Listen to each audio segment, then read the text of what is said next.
Venezuela's oil, I believe it poses a challenge to Canada's oil export. Now, you're a Canadian. What impact does this have on trade talks between the U.S. and Ottawa?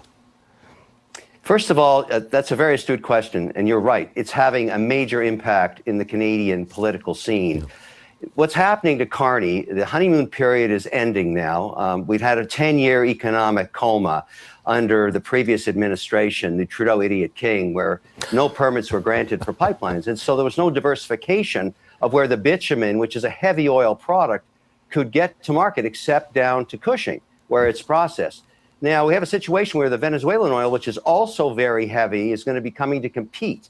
So the Canadian price of bitumen hit new lows last week, and Carney's under pressure to permit a new pipeline that would diversify sources that could purchase this oil. Asian markets, for example, European markets.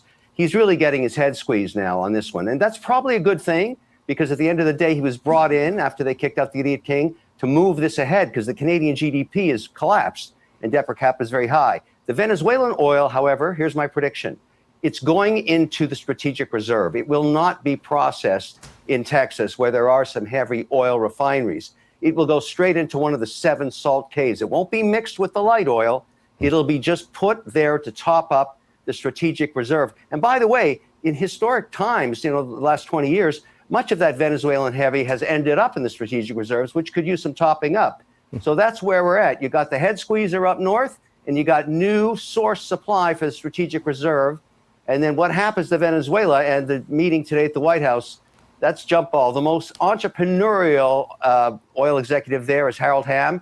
Yeah. Rumor has it, in the PE markets, he's walking to the White House with $2 billion cash in hand to start the negotiations for asset claims in Venezuela. That's just fascinating.